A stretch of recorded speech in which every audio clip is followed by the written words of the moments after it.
back again, and we're going live for anybody on the rebroadcast. This is live. I figured why not? We're going to do the live shows this year for the first time, David. Our recap and preview episodes are going to be live. So if Drake joins those, we could have issues because canceled. But we are back again in year 2 of David Eickholt joining the show every Wednesday this season to help us break down the press conference on Tuesdays. And we got KF for the first time, the first official. We got him a little bit in camp. I almost hit you up like a month ago when they did the camp press day. And I was like, man, we should have done one for that. But we're here. It's week 1, right before we hit the go live button. David said, I'm done. I'm tired of projecting. I'm tired. A talking head. I'm tired of it. We need real football. We need real stuff. So we're here. I watched the press conference. David was at the press conference. You asked the first question of the season, actually. I didn't think about it like that. It's usually pretty hard to beat Scott Dockerman, so I'll take the tip of the cap this time. Scott's usually pretty quick with it. What are the vibes inside the complex? All the media members back again. I know we've kind of, for you've already been in that season. You had media day, the kids day, but you're back for the Tuesday press conference. You're back again to cover Hawkeye football. New location now, living in Des Moines. Welcome to the town. Yeah, it's a pretty good feeling. It's kind of awkward though too, because right when I moved away, I started dating a girl in Cedar Rapids. Oh, so I really didn't plan that out too well, but we're tough. here, man, and it's all good. I'm excited. I do like being in Des Moines, but dude, it was really weird though too, because we've never gotten more availabilities in the summer than we did this year, at least since I've been on the beat. So like, we got Jan Jensen. We got to watch 4 practices. We got to watch 2 Ben McCollum practices. Kirk Ferentz did a press conference last week at the end of fall camp. I don't think he's ever done that in 8 years where I've covered the beat. And then now, obviously, it's good to be back. It's obviously, it feels like game week, Tyler, but with all due respect to Albany, this is a glorified scrimmage. Like, Iowa has to kick the shit out of them. There really is no excuse for it. We'll get into my notes here on the press conference. It started lighthearted. You can tell that KF is relaxed. I think part of that comes with it's week 1. It is Albany. I guess it's my 5th note in. We'll get to the other ones, but I said when he addressed the opponent, a lot of times we'll get into this season, and when we get deeper into the Big Ten stuff, he usually mentions, hey, it's Northwestern, it's Ohio State, it's Penn, whoever it is. We really have to be on our shit for XYZ. Yeah. This position group is going to give us troubles. He had nothing to say about Albany. The only things he could say is things relating to the unknown of week 1 and the unknown of this opponent. They have a interim head coach. They have a lot of questions that are up in the air as far as I think they have 50. They have like 52 new players. Yeah. Or 52 players transferred out. The interim coach is their OC from last year. I mean, like when I was talking to the players and stuff, Tyler, my first question is, first of all, who had the scout? And second, where the hell do they start? Yeah. Outside of schemes, they're like, we really don't know anything about their personnel. It's not like they're going to go dig out these players like high school film, right? And go say that. Like talking to Seth, talking to like Jonah Pace, they were like, We're studying their schemes, and then we're just going to figure it out in like the first half. Yeah, I think it's a faceless opponent. This is a I don't have to be nice. I'm not a journalist. This is a bad FCS team. Yeah. I was a part of a couple teams that played good. We got beat by North Dakota State in 2016, and they went on to win the national championship. That's not an FCS program though. Like, I'm not going to sugarcoat it because it's FCS, but like, they would be an above-average team in the Big Ten. 100 an average team in the Big Ten. I agree. I totally believe that. I agree. There's some world out there where eventually the Big Ten, North Dakota State, the Bison are part of the Big Ten, with all the realignment and stuff. I was a part of those games. We got challenged multiple times by teams like this early in the season. Northern Illinois, Ball State, all these teams, games in the mid-20 teens. And this is not one of those games. The feeling I got was, KF and company are, hey, this is what it is. I'm not sure the scout really matters. It's a faceless opponent. This is like going out there And it is another scrimmage. This is a scrimmage that counts. Fortunately, it's an opportunity for our guys to go out and feel good about their play, feel good about playing in front of 70,000, it being for real. You get to swarm, you get to put on the jersey. Everything else about this football game inside of those 60 minutes is very much so like, hey, we are the bigger opponent. We're never overlooking anybody, but this is one that it's not about if we win the game, or it is about how clean we can play. Yeah. And how crisp you can kind of tune things up for obviously a massive game in week 2. That's the feeling I got. Yeah, and I think for the offense, they're really excited to play against a defense that doesn't know every single player that they're going to run, right? Because that's the kind of exhausting part about camp is the defense almost gets lazy because they know exactly where the ball's going and like what routes all these guys are going to be able to run or what gaps are going to be open. Yeah. So it'll be nice for the offense to kind of break free. This is what I'm very curious about. And Tyler, you being the former player, you being inside the locker room, this is where I would ask you. I'm very curious how much they let Mark Gronowski go. Not from the standpoint of like, is he going to play the full game? He should not have to play the full game. Like, let's be clear. Like, we're going to get a little Hank Brown. Yeah, we're going to get some Hank Brown action. How much do you open up the playbook and how much pressure do you put on Gronowski to make plays? Because this is a game where if Iowa wants to go run out for 300 yards, they're going to be able to run the ball for 300 yards. But the other side of it too is Mark Gronowski did not practice in spring. You need to get some sort of confidence with your receivers against an opponent that's not the Iowa defense, because Iowa State's likely going to be 2-0. Yeah. Right? They have probably the best win in college football right now. Not saying much. Played over in Ireland. It's not probably. It's the best win currently. It's not exactly a high bar at this point, right? But they're still going to be I think they're going to be a pretty good team. I think they're an 8-9 win football team. I think they're going to finish 3rd, 4th in the Big 12. Yeah, they'll be top 20 when we go into Ames. So how much are you going to let Mark Gronowski go, and how much are you going to let him rip it downfield? Because he's not a guy that lacks confidence. He's played a ton of football, but you have to get him comfortable in the system, and you don't want his first real exposure to the offense to come against Iowa State on the road. No, you don't. I think about a guy like Nate Stanley my senior year. And that was he had gotten some playing time. A younger guy, though, at the time, right? He went on to, that was I believe that was just his sophomore season in 2017. It was his sophomore. I think that was his junior season. Maybe his 3rd season, yeah. He would have gotten, no, I'm sorry. That was his sophomore season. He came in 2016. He threw 4 passes as a freshman, and that was the year before the 4-game redshirt rule came into effect. Yeah. And if that hadn't happened, he would have been able to come back for 2020. Wow, that would have been wild. And in 2017, we went to Ames. Mm-hmm. Same sort of deal, same sort of environment. And Nate stepped up in that game and played great. And Mark, as you said, this is my favorite stat, is Mark has won more football games than most guys in college get to be on the roster for. So it's that's one of those things where the moment isn't going to get to him as much, you would hope. But you're right.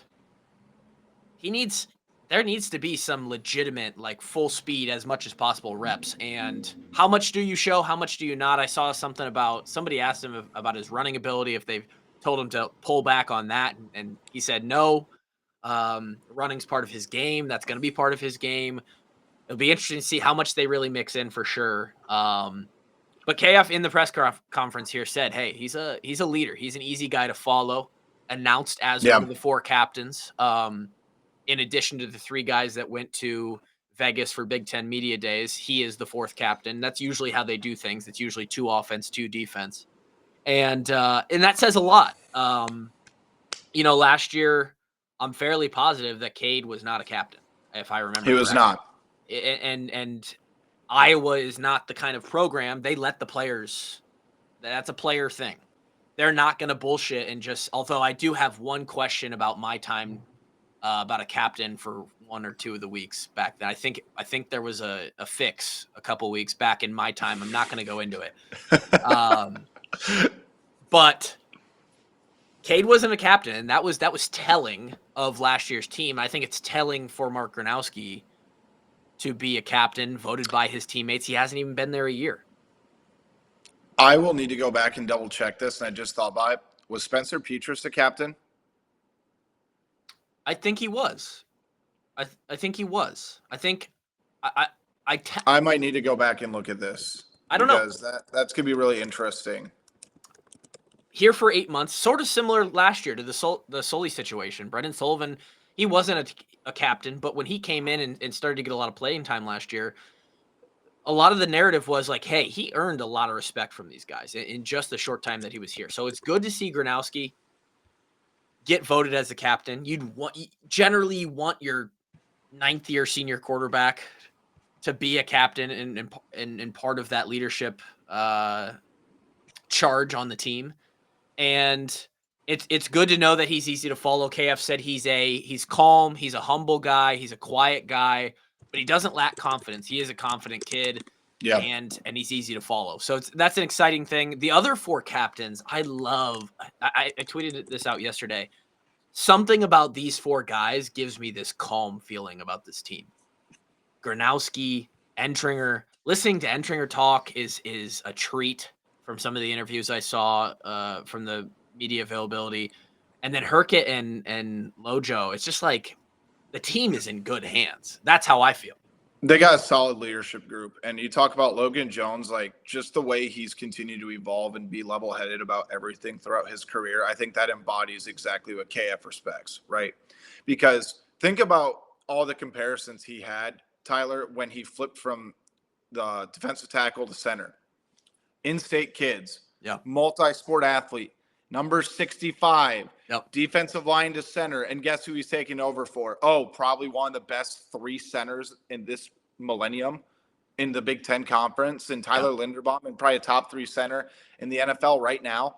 Yeah. He could have easily, and he even said, like, he got in his own head. He got a little cocky. Nothing outwardly cocky, because George Barnett really pushed back on that. He said, kid doesn't know how to be, like, nice, like, brag about anything ever. That's just who Logan is. But he said, I got my ass kicked for the first year. But then after that, he's just been such steady growth. And that's been the offensive line as a whole, too. So I think from a leadership base, when you think about losing a guy like Jay Higgins, who I think is an all-time Iowa leader, just that Mike Backer in general. Just shout out Jay Higg, made the Ravens. Shocker, right? Every Iowa fan, I feel like, knew he was going to make a roster. I thought Nick Jackson, by the way, should have made a roster. He might. I thought it was crazy how he didn't make the 53 based on how he played. People start to get hurt. Nick might be at the top of the list in the linebacker pool. Yeah. There's no way they don't try to get him to a practice squad unless another team really tries to provide him a better opportunity. I think the leadership base is good. I think KF's very cautiously optimistic. And this is the first time since I started covering this team, Tyler, where I feel like I know more about the offense and I feel better about the offense than the defense. Crazy. But here's two things that are true. And they're kind of polar opposites, right? I'm not going to buy full stock in the offense until I see it with my own eyes, especially the passing offense. We know what Caleb Johnson did last year. It looks worlds better from a schematic standpoint, the pre-snap motion, all of the other stuff.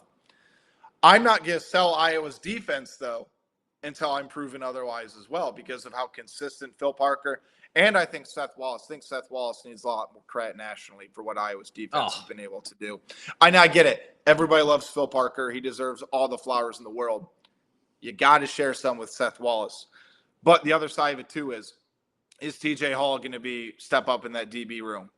Is Iowa going to have a true lockdown cornerback, too? I really like Jalen Watson. I think he's a year away, or at least a half season away from really kind of emerging as that guy. I think Iowa's defensive line is absolutely stellar. I have incredibly high expectations for them. And then we'll see about the backers. They're guys that have been talented. They've been waiting in the wings, but we'll see what goes on there. But from a pure leadership perspective, this is a very stable group. And I think when you have guys like Lojo and Ethan Herkett, like 5th and 6th year guys, Tyler, in this day and age, that means the world. Another guy I'll throw in there, too, I think is going to be a big-time leader for this team. Throw in Aaron Graves. Yeah. Aaron Graves, just as steady as can be. You're talking about a guy who, by the way, like, think about this. 3 of Iowa's best linemen, Tyler, are now married. Like, that's the level of maturity that's on this team this year. That is funny. Yeah, it's wild because they're all 23, 24. I mean, Yeah, it's nuts. I mean, I got your 5 years, right? I got the red shirt and then my 4 years, Yep. and I was engaged going into my senior year. And these guys have extra years. I saw a clip from somebody yesterday where Weechin, because of the what is it? The JUCO, the the court JUCO ruling. rules, Weechin Yep. could still have another year, and he's like 25 years old. It's crazy. So I I share the sentiment of the feeling that KF gives off of that like cautiously optimistic. I put it down here. He seems to have that very same sort of like low key, almost curiosity about who this team really is Yeah.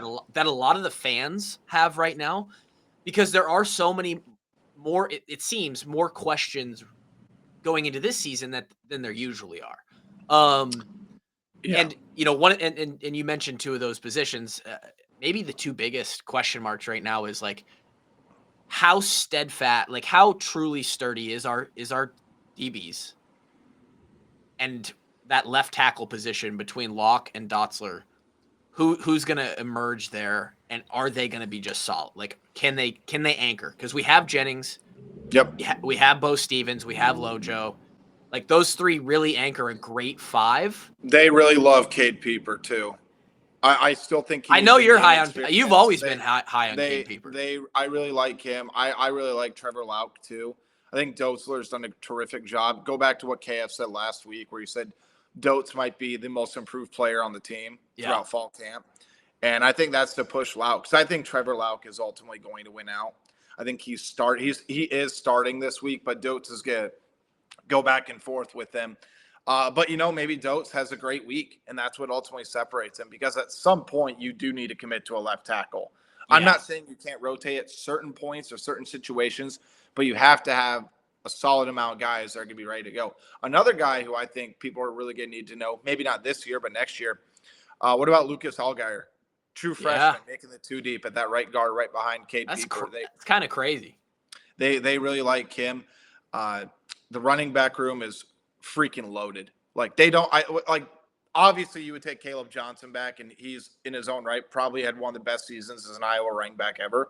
Yeah. Dude, they have a committee this year. Yeah. They have some pieces, and I think there's a lot of excitement about that. I love Nathan McNeil, the true freshman back. He's going to see some time, even though he wasn't on the depth chart. But as much as I want to boil this season down, there's three things. And if these three things happen, Iowa's going 9-3 or 10-2. It is literally as simple as this. Can the defense do their job? You don't need all conference caliber guys. You need players that are not liabilities to be able to work within Phil Parker's system. You have experienced guys that can go out there and do that. Can you get good quarterback play? Is he going to trust the receivers? Can he take care of the football? Can he scramble on 3rd and 4 and pick up 5? Can he keep drives alive? Can he make good decisions? Does he have moxie? And the third thing is Iowa's offensive line has to be a little bit better than last year and continue to build off the momentum. Yeah. If those three things happen, Iowa's going to pull a big-time upset this season. They're going to go on the road to Iowa State and win. And Iowa's going to have a shot to go to the playoff. Am I predicting all these things to happen? Not at this point. I need to see it on the field. But if you get that with a Kirk Ferentz coach team and Tim Lester's offense continues to move in that direction, Iowa's going to have a real chance to make a run this year. I think David Eickholt just released his predictions recently, didn't you? I did. I have no 9-3. 9-3. But I will say this, and this will be a spoiler. Heard it here first. I got a lot of crap because I picked Iowa State over Iowa. I'm flipping the pick. I think Iowa's going to win. I can't pick that game any year. I can't. I can't either. And I don't know if I think part of it is because I'm too emotionally, I don't know, cauterized by being a part of it. Because when I played in it, and a lot of other games, it was always like kill the emotion for me personally. I need to be able to long snap a football. I can't have like electricity running through my arms. I'm going to throw it over the punter's head. So for me, it was always like I desensitized myself to the environment as much as I could. And then for a while out of college, it was like the same thing. I watched the game. I consumed the games with the same sort of approach. As I've gotten further away and now I'm just more of a fan, I feel it all. I feel the Iowa rivalry. I feel the in-state pressure, the both sides jawing back and forth. I see it. I'm a part of it sometimes. And I think I'm fully too clouded to make a real judgment on that game. Sure. Other than the best bet, 90% of the time is it's going to be a one-score game. It will literally come down to a second half turnover, who can be strong in the fourth quarter. Home field advantage seems to not matter at all over the last decade. No. And it's just like it's too hard to predict. So I literally can't give you a win or a loss on that game. I do like that Iowa State they will have the so-called pressure as a ranked team at home. I like that. I think that plays well for Iowa to play looser earlier in the game. Here's the other part. I respect Rocco Becht. Like I think he's really good. Stud. He's one of the best quarterbacks in the Big 12. The dude has moxie. Like, he just makes plays. I mean, if you watch the game against Kansas State, this is where Iowa has the advantage, in my opinion. I know I got a lot of crap from people. Their offensive line? Iowa's defensive line is going to destroy them. And Rocco Becht is not going to be able to escape the way he did against Kansas State. Yeah. I like Connor Hansen, the running back. Abu Sama is very hit or miss. I don't think he's going to be a big factor because Hansen's emergence. This is where it's going to play into Iowa's favor, and I think this is where it's going to be ultimately decided by in that game, not to get too far ahead. But can Iowa's secondary keep up with Iowa State's unknown wide receivers? Because they're still trying to find their own footing. They're replacing a lot of NFL caliber talent. Basically, the Houston Texans at this point, the Houston Cyclones, at least in the crazy. I just saw their the 16 Cyclones in the NFL. Between the Jets and in Houston, they have half of them. Yeah, it's been crazy. So I think it'll boil down to that. Like you said, home field advantage really doesn't matter. And if it comes down to a final drive, like, Rocco Becht is absolutely a quarterback that can go out there and win a football game. Yeah, he does worry me. As somebody on the opposite side, he's really good. Probably underrated nationally, although he's getting a lot of pub. Like, they were in the spotlight last week. He got a little, there was easier to focus on him as probably the best quarterback playing. Although Avery Johnson had a lot of hype as well. I don't think Rocco Becht's family is fighting in the stands. I was going to say Avery Johnson might be the third most talked about Johnson from that. Wild. What a wild moment. We're going to talk about that on tonight. For anybody watching, by the way, listening, we will certainly talk about that tonight. Please join us tonight, 7:30 Central Time, for the preview show. Obviously, David and I doing a little bit of it here. We're going to get back to the press conference stuff in a second. But Kevin, Grant, and myself will preview the game and college football weekend tonight at 7:30. That'll be out audio-wise tomorrow, but you can join us live tonight, and that's new this year. We can take a couple seconds to pay the bills and do some other stuff. As you can see at the bottom of the screen, 3 amazing sponsors brought to you by this year. And I know David's a big fan of one of them, Big Grove Brewery, right there in the center. Doing big things with Big Grove this year. 5 locations, one here in Des Moines. I'm sure David's been there. It's a nice spot. It's a good spot. Their locations are really great. They have a lot of space. The ambiance. It's a good vibe that they have. It's good vibe, good energy. They have great food, great beer. Repping the Easy Eddie, which is the official craft beer of the Iowa Hawkeyes. They're the official watch party location of the Iowa Hawkeyes, so you can catch all the games there this season and drink their beautiful products that they have. And then Gray's Gourmet to Go. Our guy Pete, he's going to get us a discount code. He's working on it. Gray's is taking care of all your to-go needs, carry-out needs in the Iowa City area. Game day, you can order big platters for your tailgate needs. We're trying to come up with a little tailgate promo to do with them. They also do catering. I've been to several weddings, several teammates' weddings who had Pete and Kim and the Grays squad come and cater their wedding. So amazing stuff there. We'll get to FanDuel here in a bit. Let's get back to this press conference. Long snapper up in the air. Dave. Yeah, your long snapper question. Yeah. You know what I don't like is the fact that that's a thing. If you have a specialist, so there's a good saying that says, well, I guess it goes for quarterback or whatever position, but the last time I heard it, it said it went like this: if you have 2 kickers, you don't have a kicker. I kind of get that feeling. If you have 2 long snappers, you don't have a long snapper. I don't love this going in. I've heard that a little bit of the back and forth is the fact that Ike Speltz, who's the younger guy who's been a Hawkeye the entire time. I think this is his third year or something. Yeah. He's better in coverage. And they care about that. Coach Woods and the punt unit, they care. It's probably the only reason I was on the team. I mean, I could snap, but, Elkin, Subert, go down the line. Guys that could cover and actually make a play if they had to. Sounds like the Worrell, transfer in from Boston College, been a couple places before that. He's better at the PAT field goal stuff, maybe not so much on the punt and then going down and tackling. But man, it's been a very, very long time. I mean, potentially 2 decades since there's been a real controversy. Who's gonna go out there and long snap the football? So I don't love that. Who's gonna be better in the polecat? I probably Speltz if he's the one who's better in coverage. So and we are looking for another polecat. If Coach Woods is listening to the show this year, Coach, that would be great if we could start some of those fakes. We get back into the fake game. It's been a while. They feel good about the tight end room. Maybe better than they've let on. The way he talked about it, he said that Estrenga and Ortworth, obviously, kind of those two, but he mentioned Hayden Large as one of the most improved from 2 years ago to last year, and then again from last year to this year. KF does not say shit like that, just blown away. And that means something. So he feels really good about that. I think he'll be a mauler in the run block. That's where I think he could really, really shine. Maybe have a couple of big catches here and there. But my other thing is, how much 12 personnel did they get run this year? Because you look at the wide receiver, it sounds insane, right? Imagine saying this 2-3 years ago. Imagine the depth that Iowa has at wide receiver right now. Who do you keep off the field? Because a thing that leapt out to a lot of people, including myself, but I try not to overread into it, Sam Phillips over Reese Vanderzee at the X position. 2 totally different players, by the way.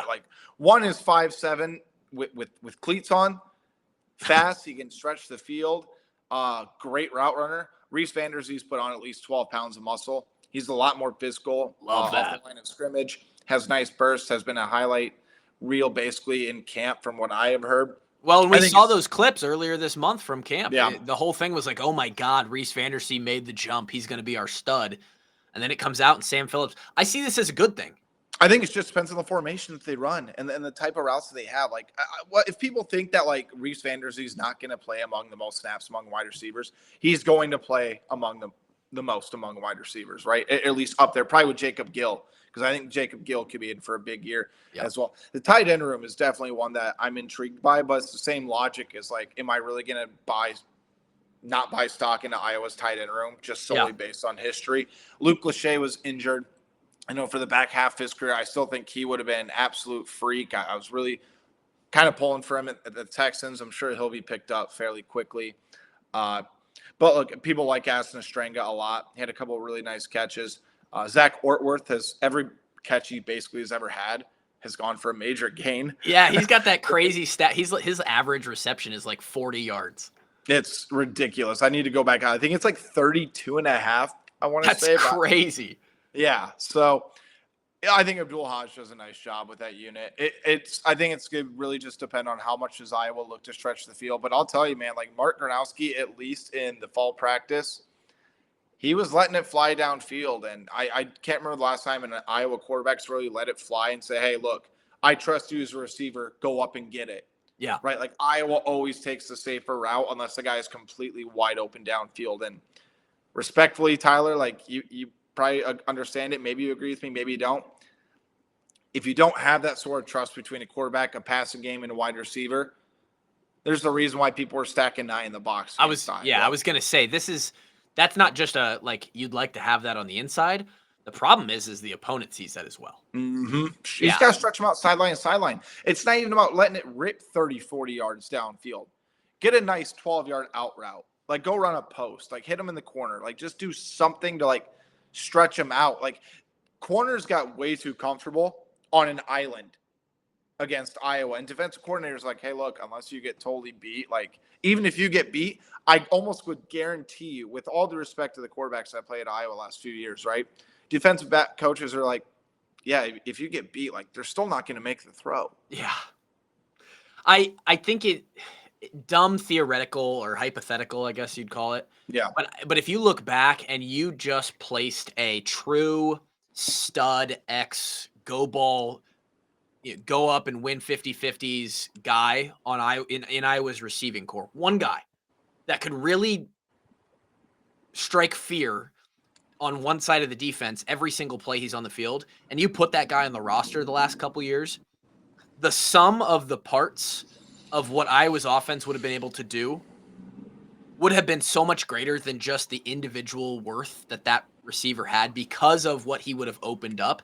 You're right. We just didn't have anything to make that defense run out there and say, I remember playing defense in high school. It's a different thing, but it's sort of similar. And when we would play a team that we knew like didn't have any weapons, you run out there with the confidence of like, okay, even if something bad happens, It's not that bad. like we can recover from it.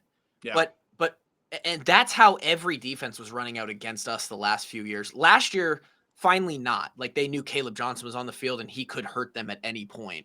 But man, it's going to be good to have Gronowski, who's maybe more comfortable with those. Hopefully he develops that. I'd love to have RVZ become a guy where it's like, hey, we're in the red zone, throw the fade because he's going to go. I would kill to watch Brandon Smith in this offense. Oh, dude. And shout out to Brandon Smith. Did he make the Jets, by the way? He got waived at the final cut. Oh, He had a good preseason, dude. I really thought he was gonna be able to kind of get over that hump, but like, I'm not kidding you. Maybe I don't know. You never got the chance to see Brandon Smith like in the facility though, right? Oh, he was on the team. Okay. He was a freshman. I knew it was around, yeah, I knew.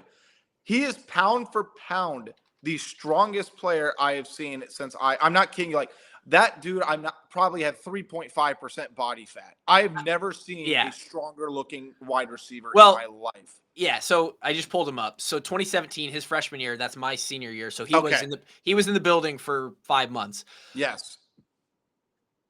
I don't know if he's the most, but he's top 3, maybe top 5 most. Like he's just sculpted, dude. God-given Greek god. I was gonna say Greek god complex. Genetic freak. Yes. Got all the tools. Unbelievable frame. 6'3", 220, it said. And that was in the 2017 season. Like that him was and with Lester's offense. Like Lester would have let that fly to him, especially in like the red zone situation. He would have been a monster. He was, and he even still was a monster. Like some of the plays that he made. That Penn State grab. My God, behind the back. He gave us some of the most underrated moments in those years when he was a Hawkeye. But no, going all the way back to Sam Phillips and him being the number 1 over Reese Vanderzee. Like KF immediately had a response to why, and it was he straight up was like, "Hey, he's just consistent." Like, and then he referenced a play that he made the other day in practice about, in the red zone, he went down, scraping it off the turf, and the fact that he's just a guy who, when you need him to come up big, every time he's coming up big in practice, he's making the play, and he did say, Coach said that, hey, like it's about to be real, and then he had a couple unbelievable quotes. That's part of my favorite. This is my favorite part of this show, David, is the quotes that we get from KF. I'll give you a couple more in a second. But he said the defensive guys' ears don't work so well because they're not supposed to be tackling, or they shouldn't have been doing a ton of tackling, but somehow there's always tackling going on. But he said when that tackling starts to ramp up, it's for real. You're actually getting hit and brought to the ground. That's obviously the last piece that you have to prove that you can make these plays. But Sam Phillips, he's been doing it. And so it's going to be exciting to see him out there again. Like last year, Gill was underrated. Like he was really steady as a receiver in a passing game that wasn't great. You add he's the first Iowa wide receiver to have 400 or more yards since 2019. Yeah. RVZ on top of that. Again, like, do we have the most depth in the wide receiver room right now out of any room? Maybe and the running backs, like all of our offensive weapons, we just have depth there. So it's really they've played. Like what's the ceiling with them? Like Iowa does not have an all conference caliber wide receiver. I'm not going to say that, but it's an average room for a Big Ten program. Yeah. And that is unbelievable progress. And look, I was critical of the hire and that we need to see it this year. Seems like John Budmeier's done a pretty good job. Yeah, no in that room. complaints. Like I had my own thoughts about it. I know a lot of Iowa fans are really upset about it, but I think he's kind of proven his worth. This is a big year for him to kind of continue to prove that. But again, I think you need to give Tim Lester a bunch of credit too. I think what Lester's done, especially just year to year, it's been really, really impressive. But I mean, look, you can play Dayton Howard, you can play Jarriett Bowie. I think KJ Parker can be a really, really good player. I think he needs more reps in game situations. That's why I'm curious if Iowa ends up, going up 30, are they going to throw in some of these more backup wide receivers to continue to get some run too? And the other thing about Sam Phillips, I'll go back to what Mark Gronowski said yesterday when he was asked about. He just said, look, especially over the last 2 weeks, he's just playing faster. He's being consistent. He's making plays. He understands the offense better. So it just seems like, and Kirk kind of alluded to it in his answer as well, Tyler, the light has just sort of come on for him. Yeah. And that's been the big deal. He understands the offense now about what they're trying to do. And remember, he's the guy who's as sure-handed as it comes. I think he was targeted like 68 times last year at Chattanooga. 0 drops. Yeah, that was the big thing when he committed. Like, hey, this guy didn't drop a ball last year. Yeah. It is, you talk about Gronowski, things are starting to open up. KF even mentioned, like, hey, there was a time where he got into the offense. He got going. He was having fun. You could kind of tell he's like, oh, back in the flow of things. And then when he started to get a little bit of a grasp, then he started to try and do too much a couple weeks ago. And he mentioned that, and he's come back from that. Now he's not doing too much, and a veteran guy can recognize that. He can get out of that quickly, realize where he needs to settle down. It's exciting, man. It's really exciting. He's just so level-headed. That's the thing. He's got perspective, he's got maturity, and he's level-headed, but damn, he's competitive. That's what you need out of a quarterback. It's exciting that we have depth. I mean, we have depth. I mean, you could even argue that we have depth. They really like what Hank Brown has done. Like they said, they've been very happy with Hank. Yeah, Brown, I mean, I think I heard Lester say that as a pure quarterback, like he might have the best footwork in the entire room. And I think he's kind of a taller guy, isn't he? I believe so. Doesn't he have a frame on him? He's like 6'3". I got to double check it. I should know off the top of my head. He's 6'4", 220. 6'4". I mean, like that's a guy who can stand back there. Again, you don't want to look ahead for any reason other than like, hey, maybe we've got depth at wide receiver, running back, and quarterback. They're going to have a real competition next year in that quarterback room because I'm telling you right now, do not sleep on Jeremy Hecklinski. I've heard that too. 2 different quarterbacks, but Hecklinski's got some Drew Tate in him. Whoa.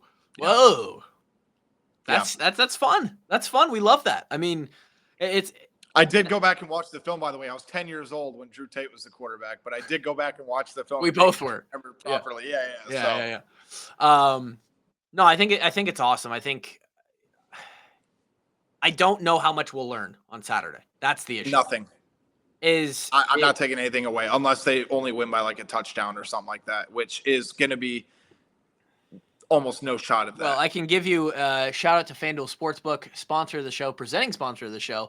Line currently sitting on FanDuel at 38.5 points. Okay, so it's still 38.5. Okay, that's what I thought it was. With the over under being 50.5. So they're essentially saying this thing is going to be, I mean, what kind of score is that? Like 45? It's like 45-7 is what they're predicting. You know what I just thought of? Tyler, I'm going to go back and do some research on it. When's the last time an Iowa football game has had an over-under of 50 or more? And a spread of more than 35 points. Like I think that right there. That'd be a hell of a trivia question. Maybe never. I don't know. Like, you might have to go back to like the North Texas game of my 2015 year, honestly, when we beat them like 62-6 or something. So that kind of tells you how this game is going to go. In a game like that, are you really going to know if we have a DB, a secondary that can hold up? Not really. You just don't want to see a ton of mistakes. On the other side of things, just for fun, the second week opponent, Iowa State, currently ranked 22nd, only a 2-touchdown favorite at home versus South Dakota. So, I think they're afraid of the jet lag from coming back from Ireland. Yeah. I mean, even Kirk said like he would never do a trip like that, and if he was forced to, they're not playing a game the next week. because those jet lags can really mess you up even a week or so later, Tyler. Like that's been a big deal. So, and Yeah. look, South Dakota is no slouch of a program though either. And I think that's going to be something to kind of to keep in mind about. But I'll say this, and it's not going to be exclusive to this week because, again, I'm not going to take anything away from this week. I think it's going to be irresponsible to overreact. And I'm the one saying that. I know everybody treats me as level-headed. You know, I not really one side or the other. That's a lie. We all know I am. But the other side of it is I don't think we're really going to know what this team's going to be until after the Indiana game. I was just gonna say we're gonna get to the Iowa State game, and you're still gonna be like, okay, it was one. UMass doesn't matter. No. Iowa on a Friday against Rutgers. Like, respectfully, I think Iowa wins by double digits. I was just going to say, yeah. It's not your father's Rutgers team. I think Shiano's done a really good job over there. I don't think Ethan Kelly McManus is going to beat Iowa. Not your father's Rutgers team. That's funny. Like, that's kind of where I'm at with it. If Iowa is 5-0 at the end of Indiana, then there's some serious conversation. Then we're having a completely different discussion. So I think Indiana is going to be a 8 to 9 win team again. Yeah. I think Iowa State's going to be an 8 to 9 win team. Mm-hmm. But I will say, we know how history is with this Iowa program, Tyler. If Iowa beats Iowa State, despite all of the crazy scheduling out there with Penn State, Oregon, and Indiana, like, this is a difficult schedule this year. There's no doubt about it. Opportunity is there if they get through Iowa State and go 2-0. Yeah. Because they are going to be 3-0 if they beat Iowa State. Yeah. Yeah, and then that Indiana game gets real exciting after the Rutgers week. Homecoming too. Yeah, I'll be there. One of the two games that'll be there this season will be there for the Indiana and the Oregon game. I was going to say, I figured it feels like everybody's going for that Oregon game. Well, they're bringing back the 2015 team. That's right. For that game. Right. They are. So there you go. They might let me on the field. They might not. They might be like, they might let you complete the polecat. I would gladly. You know how fucking embarrassing that would be if they're like, and if anybody remembers the polecat play from 2017, and then they just like throw me a ball. Oh god. I might need to put a word into LeVar or something like that. No, please. I don't. I don't want that. I would drop it. Exciting season on the way, and if what David just talked about happens, and we're 5-0 after Indiana, conversations certainly start to change. You can bet on all that stuff. Let me just infiltrate your brain. Degeneracy right to it. Yes, we had somebody comment the other day. So disappointed that you took a sponsor from a sports book. Like, we've been doing that for 4 years. What is this? It's college football. Everybody's got a sportsbook sponsor. Best in the country. FanDuel right there. All the lines, I have them pulled up. The full slate. And this is just a degenerate's dream. Awards winners will be happening tonight. We'll have all of our picks that we're putting in on the FanDuel Sportsbook app ready for you Wednesday night, 7:30. Be there, be square. I have nothing else, David, other than the best quote of the day was he harkened back. He was talking about playing youth, talking about playing young guys. And he said, I go back to Alan Reisner. I thought I was going to get thrown in jail for child abuse. I laughed audibly. It was so he just good. Throws in I was like, oh my God, this is the funniest shit I've ever heard. He also had a great quote earlier in the sort of when he was assessing the game week one, all this stuff at the beginning of the season. He said, a big part of winning is not losing. I was like, mind blown. Did you ever see that Russell Westbrook clip of when they ask, did the Jazz win or did you guys lose this game? And he just goes, what? What are you talking about, man? A similar response there. KF rattles off a big part of winning is not losing. Okay. And I was like, God, that's fucking gold. That is amazing. I was like, well, we need to put that on a shirt. Did you, so I don't know if you saw this, it wasn't during KF, but what Aaron Graves said when he was asked about NIL today, like yesterday, he said it so smooth too. Yeah, I saw the quote. It said, he said nobody, he said nobody really talks about it in the locker room. Yes. You never ask a woman her age and you never ask her weight. Her weight. You never ask a woman her weight. You never ask a man how much money he makes. He said so smooth, and I just started dying. That is funny, and it's certainly a quote that you would see come out of his mouth. I hope he absolutely dominates this year. He's a good dude, man. Like you talk about the classic KF and the classic Iowa kid. Do you know how long his recruitment lasted? Yeah, we talked about it before. They offered him, and he was like, "Okay, cool, I'm going to Iowa." He literally goes, "How can I commit?" And Kirk's like, "Just tell me you want it." And he goes, "Okay, I'm committed." And then he just shut down everything else. Like It in lasted 10th grade, right? freshman year. Wow. He was giving swimming lessons at his little like pool complex, and his dad comes out and says, "Hey, you gotta get out of the pool." And Aaron goes like, "No, I can't take Colin." And he goes, "No, like get out. Like You you need to gotta get take out of the this." pool. He didn't tell him it was Kirk Ferentz. Then Kirk Ferentz was on the other end, Yeah, and that's how he offered. Yeah, And it then he must be committed, nice. and then went back, and then finished the swimming lesson. Yeah, that's insane. He could be a vital part of this year for Iowa. It is the Great Danes versus the Hawkeyes in Kinnick Stadium on Saturday. This show will happen every Wednesday at around this time, 10 a.m. It'll be up on audio in just a few short minutes. I'm hungry. I don't get to eat any Grays or Big Grove, but I do have a steak waiting for me upstairs after this There you go. podcast. Again, catch us tonight. Catch me and David every Wednesday. David, thanks, man. Yeah, Excited to dude. do this. Happy we're back. Yeah, dude, I'm excited to do this year. Everybody listening and watching, thank you guys. Again, join us tonight. We'll see you then. Peace.